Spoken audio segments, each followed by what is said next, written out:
Hello friends, my name is Nickel, and today I'm going to tell you a story which will make you think.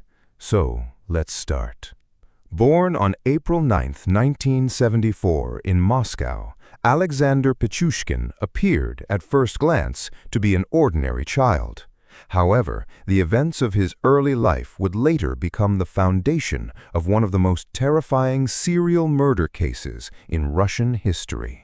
When Pichushkin was still a young boy, he suffered a serious head injury after falling from a swing. The accident caused significant damage to the frontal region of his brain, an area responsible for controlling emotions, decision-making, and impulse regulation. Family members and teachers would later recall that after the injury, his personality seemed to change dramatically. The cheerful child they once knew became increasingly withdrawn, irritable, and prone to aggressive outbursts.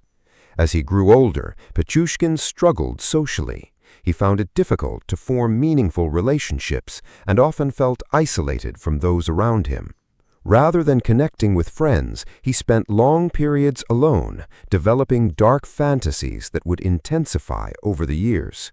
Many reports suggest that he began displaying disturbing behavior, including acts of cruelty toward animals, an early warning sign frequently observed in the backgrounds of violent offenders. During his teenage years, Pichushkin became fascinated by violence and death. He spent countless hours reading about notorious criminals and serial killers. Among all of them, one figure stood above the rest in his mind: Andrei Chikatilo, the infamous Soviet murderer known as the Butcher of Rostov.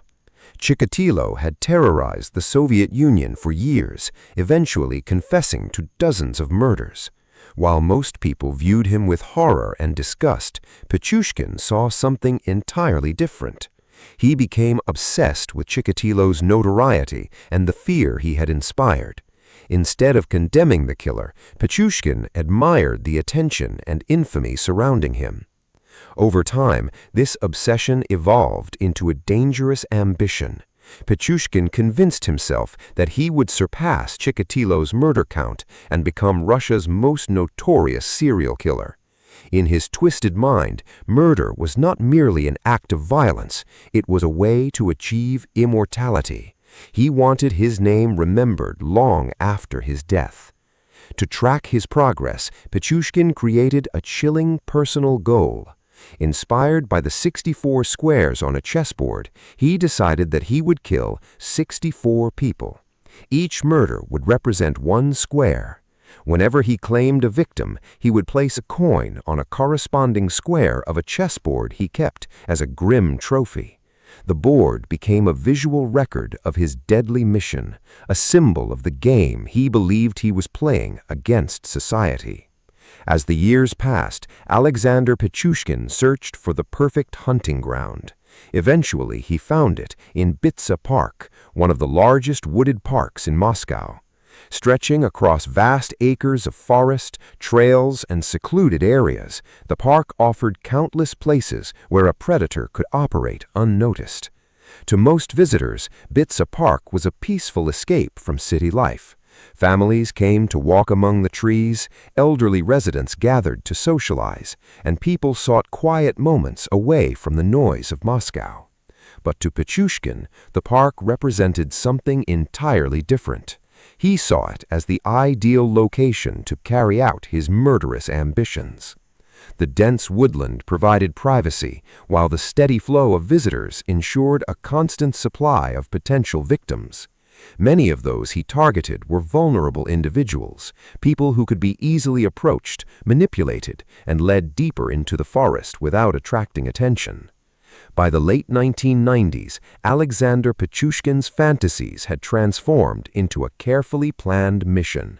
The chessboard was waiting.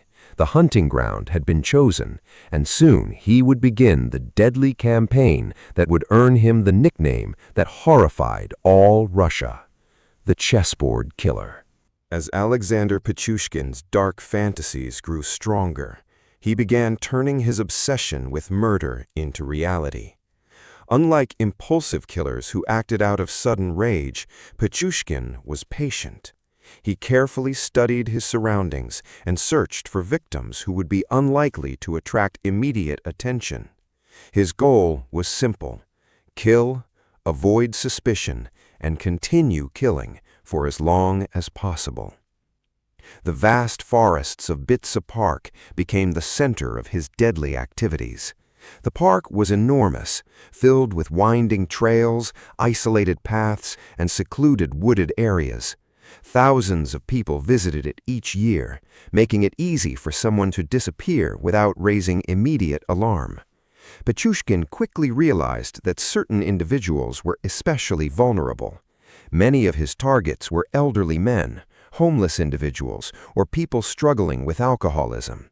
These victims often spent time alone, had limited contact with family members, and could be approached without arousing suspicion. In many cases, if they disappeared, nobody would immediately report them missing. To gain their trust, Pichushkin presented himself as friendly and harmless. He would strike up casual conversations in parks, public spaces, or near apartment buildings. He often appeared calm and polite, making it difficult for strangers to imagine the violence hidden beneath his ordinary exterior. One of his most common tactics was offering alcohol. He would invite potential victims to join him for a drink in Bitsa Park, claiming that he wanted to celebrate a special occasion or honor the memory of a deceased friend. In Russian culture, sharing a drink as a toast is a familiar social custom, and many people saw no reason to refuse. The victims would follow him into the wooded areas of the park, believing they were simply spending time with a friendly companion.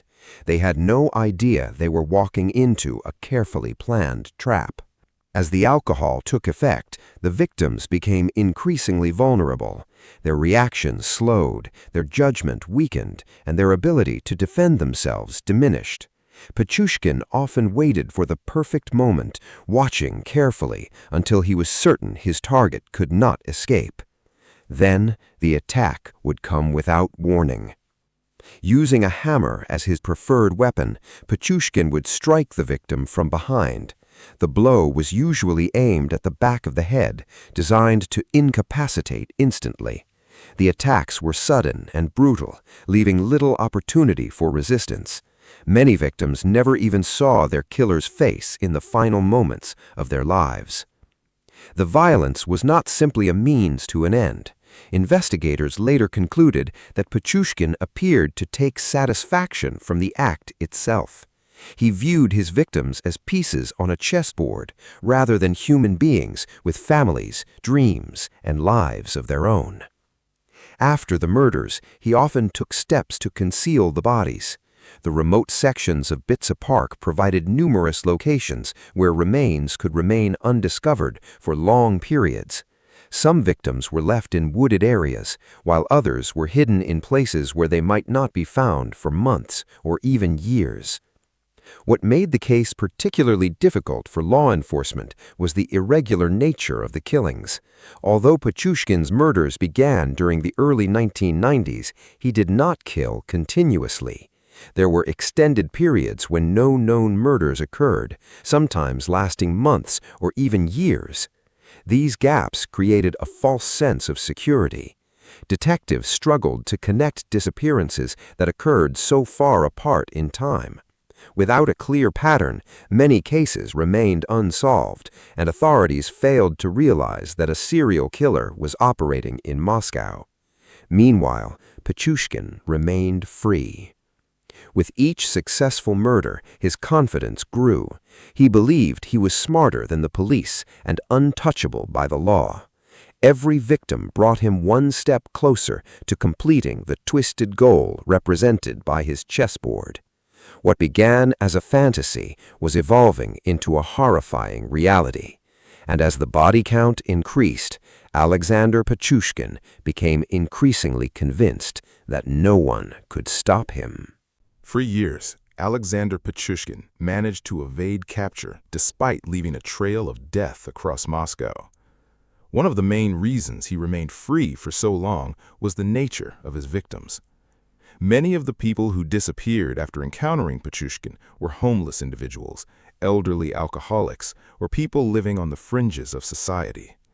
These victims often had little contact with relatives and few people actively looking out for them. When they vanished, their disappearances rarely generated significant public attention.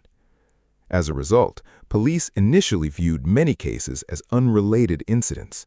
Some missing persons were assumed to have moved elsewhere, while others were believed to have died from alcohol-related causes. Since the victims came from different backgrounds and disappeared over many years, investigators struggled to recognize that a single predator was responsible. This failure to connect the cases allowed Pichushkin to continue killing without attracting serious suspicion. Every year that passed strengthened his belief that he was untouchable. By the early 2000s, the number of bodies connected to Bitsa Park was steadily increasing.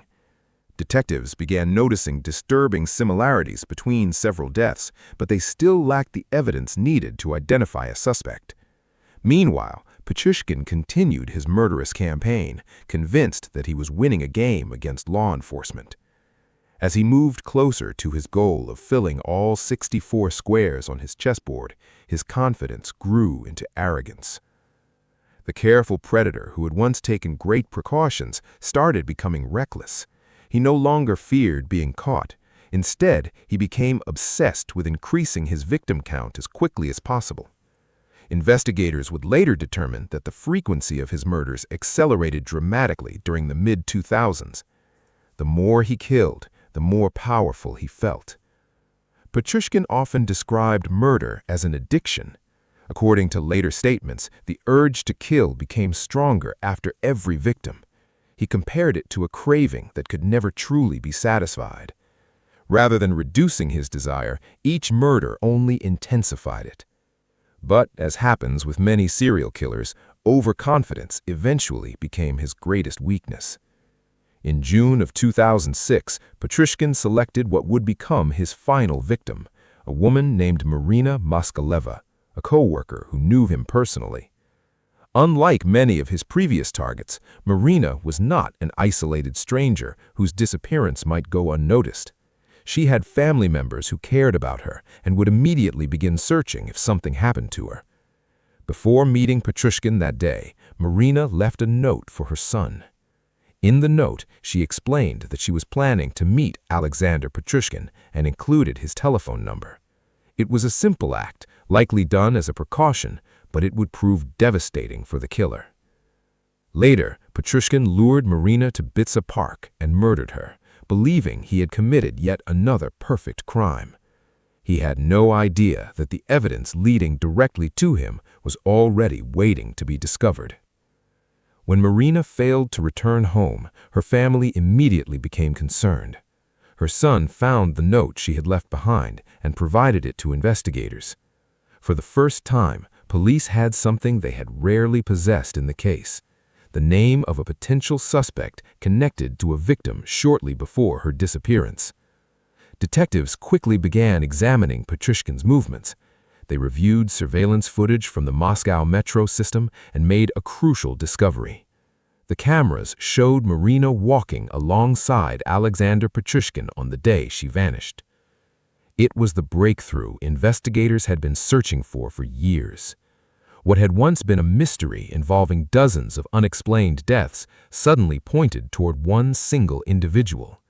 The evidence from the note, combined with the surveillance footage, created a direct link between Pichushkin and a missing woman. The killer, who had spent years hiding in the shadows of Bitsa Park, had finally made a mistake. And that mistake would soon unravel the horrifying truth behind one of Russia's deadliest serial murder sprees. The investigation that began with the disappearance of Marina Moskalayova rapidly closed in on Alexander Pichushkin. After years of operating undetected in the shadows of Bitsa Park, the killer, who believed he was smarter than the police, was finally running out of time. In June 2006, Russian authorities moved in and arrested Pichushkin. Detectives expected resistance or denial, but what they encountered was something far more disturbing. Rather than appearing frightened or desperate, Pichushkin seemed unusually calm. Investigators were shocked by his attitude. Instead of trying to hide his crimes, he reportedly began talking about them almost immediately. There was no visible guilt, no signs of regret, and no concern for the victims whose lives he had destroyed. To Pichushkin, the murders were not something to be ashamed of, they were accomplishments. During questioning, he spoke about his crimes with an unsettling sense of pride. Detectives soon realized they were dealing with a man who viewed himself not as a criminal, but as someone who had achieved a twisted form of greatness. For years, he had dreamed of becoming one of Russia's most notorious serial killers, and now he seemed eager to ensure that everyone knew what he had done. As investigators searched his apartment, they uncovered one of the most chilling pieces of evidence in the entire case. Inside the residence, police found the chessboard that had played such an important role in Pichushkin's fantasies. For years, he had treated murder as a deadly game. Each victim represented a square on the board, and after every killing, he marked his progress. When officers examined the board, they discovered that 61 of the 64 squares had been filled with coins or markers. The sight horrified even experienced investigators. It confirmed that the murders were not random acts of violence. They were part of a long-term mission that Pichushkin had carefully planned and tracked over many years. Even more chilling was the realization that he had come dangerously close to achieving his goal. According to the evidence, only 3 empty squares remained. 3 more victims. 3 more lives. That was all that stood between Pichushkin and the completion of the twisted objective he had created for himself years earlier. As interrogations continued, the scale of the case became even more shocking. Pichushkin claimed that the true number of his victims was far higher than investigators had initially believed. He allegedly boasted that he had killed 63 people, just one short of completely filling the chessboard. Although authorities were ultimately able to gather enough evidence to charge and convict him for a smaller number of murders, his statements suggested that many victims might never be conclusively identified. What disturbed investigators most was not simply the number of killings, but the way Pichushkin discussed them. He described the murders in cold, clinical detail. There was no sorrow in his voice, no empathy for the families, no acknowledgement of the suffering he had caused. Instead, he often spoke as if he were recounting victories in a competition. Detectives later noted that he appeared to view human beings as objects rather than people. The victims were merely numbers, helping him progress toward his goal. By 2007, the case had become one of the most closely watched criminal trials in modern Russian history. The courtroom was packed with journalists, investigators, victims' relatives, and members of the public eager to witness the proceedings. The sheer scale of the murders had shocked the entire nation. Because of security concerns and the public attention surrounding the trial, Pichushkin was placed inside a reinforced glass enclosure commonly used in high-profile Russian criminal cases. From behind the protective barrier, he listened as prosecutors described the horrifying details of his crimes. Yet even during the trial, he displayed little sign of remorse. Observers noted that he often appeared detached from the suffering around him. At times, he seemed more interested in discussing his murder count than acknowledging the lives he had taken. According to reports from the proceedings, he expressed frustration that he had been arrested before completing what he considered his life's work. To the families sitting in the courtroom, these comments were devastating. For them, every victim represented a loved one whose life had been stolen. For Pichushkin, they were merely unfinished squares on a chessboard. As the trial continued, the evidence against him became overwhelming. Witness testimony, forensic evidence, confessions, and years of investigative work painted a clear picture of a man responsible for one of the deadliest serial murder campaigns in modern Russian history. The verdict was no longer a question of if he would be convicted. It was only a matter of when. After months of testimony, evidence, and shocking revelations, the trial of Alexander Pichushkin finally reached its conclusion in 2007. By that point, the prosecution had presented an overwhelming case. Investigators had reconstructed years of murders, linked victims to the killer, and exposed the horrifying system he had used to track his progress through the squares of a chessboard. The courtroom remained tense as the jury prepared to After months of testimony, evidence, and shocking revelations, the trial of Alexander Pichushkin finally reached its conclusion in 2007. By that point, the prosecution had presented an overwhelming case. Investigators had reconstructed years of murders, linked victims to the killer, and exposed the horrifying system he had used to track his progress through the squares of a chessboard. The courtroom remained tense as the jury prepared to deliver its decision. For the families of the victims, it was a moment they had waited years to see. Many had spent countless nights wondering what had happened to their loved ones. Some had searched desperately for answers, while others had long feared that the truth might never be known. When the verdict was announced, there was little surprise. The jury unanimously found Alexander Pichushkin guilty of the murders and other related charges brought against him. The evidence was simply too overwhelming to ignore. His own admissions, combined with forensic findings and witness testimony, left no doubt about his responsibility for the killings. The court sentenced him to life imprisonment, one of the harshest punishments available under Russian law. As part of the sentence, the first 15 years were to be served in solitary confinement under strict security measures. For most people, the punishment represented justice. For Pichushkin, however, it appeared to mean something different. Even after conviction, he showed little emotion. There were no apologies to the victims' families, no signs of guilt, and no indication that he understood the pain he had caused.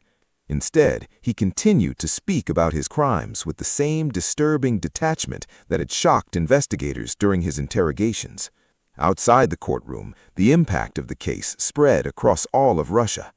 The revelation that a serial killer had operated for years in Moscow's Bitsa Park sent waves of fear through the city. Residents were horrified to learn that dozens of murders had occurred in a place many considered safe. Families who regularly visited the park suddenly viewed it differently. What had once been seen as a peaceful refuge from city life became associated with one of the darkest criminal cases in modern Russian history. The case also raised serious questions about law enforcement procedures. Investigators and government officials were forced to examine why it had taken so long to identify the pattern connecting the victims. Many of those targeted by Pichushkin were homeless individuals, elderly people, or those struggling with alcoholism. Their disappearances often received less attention than other missing person cases, allowing the killer to continue operating for years without detection. As a result, authorities began re-evaluating how missing person reports were handled and how information was shared between investigative departments. The tragedy highlighted the danger of overlooking vulnerable members of society and demonstrated how seemingly unrelated disappearances sometimes conceal a much larger threat. Meanwhile, Pichushkin disappeared into the Russian prison system. He was transferred to a high-security correctional facility where he would spend the remainder of his life behind bars. The strict conditions ensured that the man who once roamed freely through Bitsa Park would never again have access to potential victims. Yet even from prison, his statements continued to disturb the public. Unlike many criminals who eventually express regret or seek forgiveness, Pichushkin remained largely unapologetic. In one of his most infamous remarks, he compared killing to a basic human necessity, claiming that life without murder felt to him like life without food. That statement reinforced what psychologists and investigators had long suspected. Pichushkin appeared to view murder not merely as a crime, but as the central purpose of his existence. That attitude only deepened the horror surrounding the case. Today, Alexander Pichushkin is remembered by the nickname that came to define him, the Chessboard Killer. His story remains one of the most chilling serial murder cases in Russian history, not only because of the number of victims, but because of the cold, calculated mindset behind the crimes. He was not driven by money. He was not driven by revenge. Instead, he was motivated by ego, obsession, and a desire for recognition.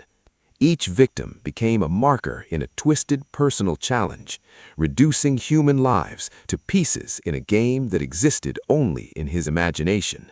The case serves as a grim reminder of how dangerous unchecked obsession can become, and how easily a determined predator can hide among ordinary people. More importantly, it reminds us of the victims, men and women whose lives were cut short and whose stories deserve to be remembered long after the killer's name fades into history. And with this, our story ends. If you liked the story, then like it and subscribe to hear more such stories.